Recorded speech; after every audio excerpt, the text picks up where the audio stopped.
This is chapter 6.2 of Algebra 1. We're going to call this day 2, guys.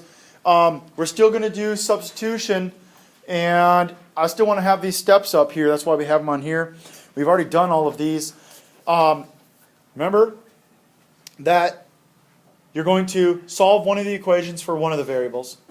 You need to place it into the other equation, okay? And then solve for that variable. Once you solve for that variable, you go back to the one you originally had solved, place the known variable in so you could solve for the last unknown. You write it as a point, and then you check that point into both the equations.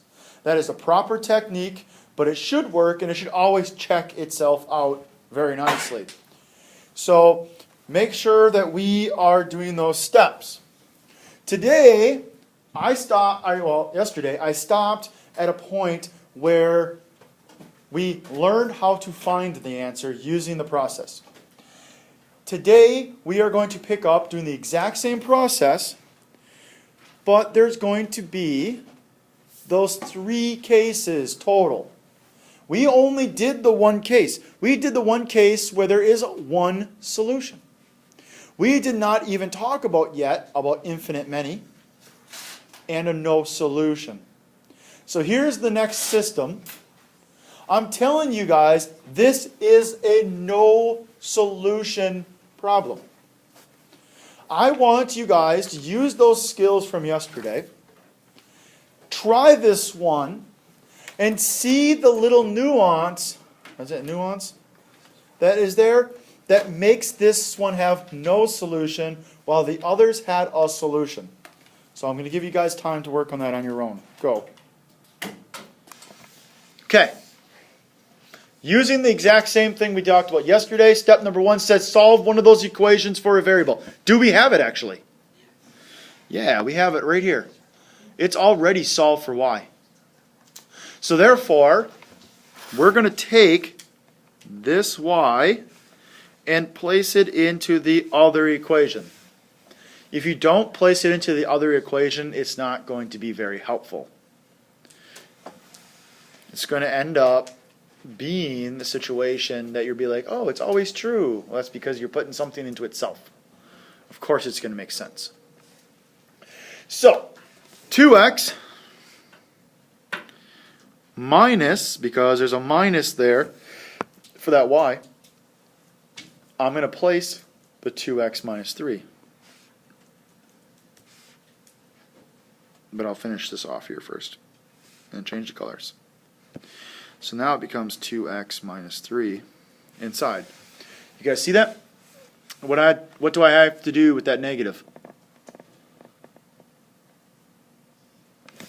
That negative right there. Distribute. What's a negative times a positive? So that's a negative. And a negative times negative? Hey, gathering all like terms. What's 2x minus 2x? 0. They cancel, don't they? So when does 3 equal 8? Have you ever seen that before on these problems? No, that should have been like x equals 8 or y equals 8. 3 never equals 8.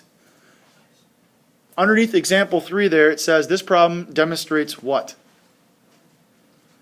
Problem with no solution. This is no solution, guys.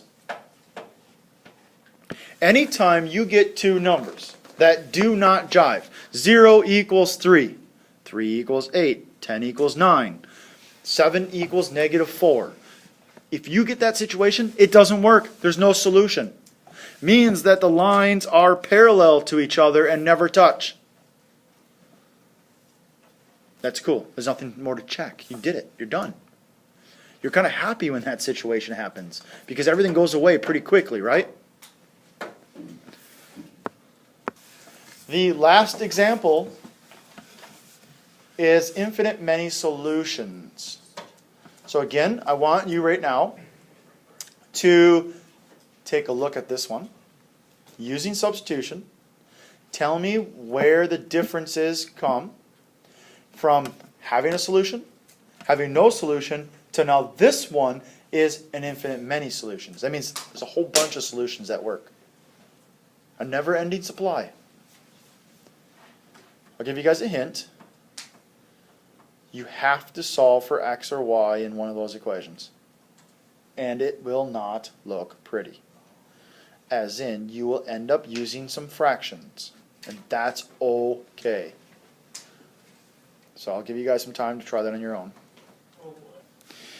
So, looking at this one, which of those variables seems to be the easiest to solve for? X? The bottom x, the top x, top y, bottom y. To be real honest, none of them are really nice. Because, look at this.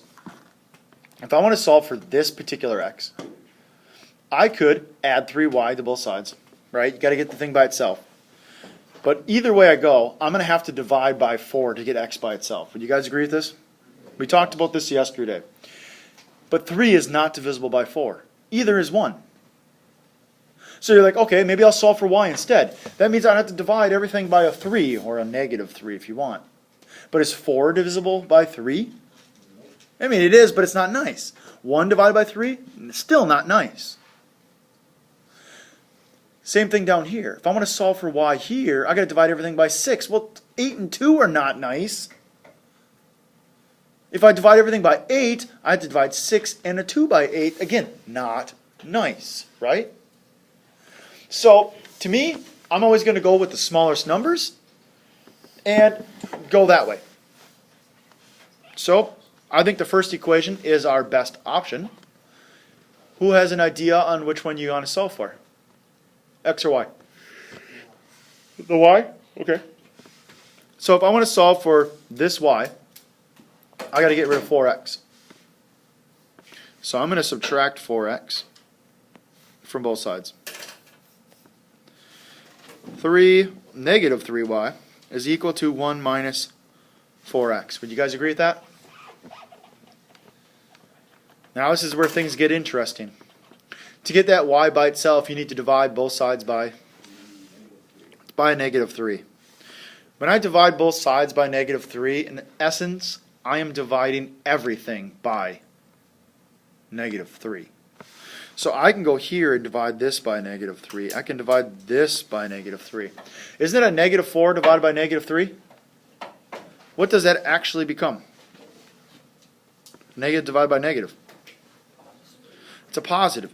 This becomes a negative 1/3 plus 4x over 3. That is what y is equal to. Now that's definitely not fun. It's not nice. But I did it. And now I'm going to take that group and I'm going to place it into the other equation's y. So, leaving everything kind of alone, 6 times some group, which is the one that we just made, minus 8x should equal negative 2. And what goes inside that parentheses? Negative 1 over 3 plus 4x over 3. Correct. Negative 1/3 plus 4x. That's really bad.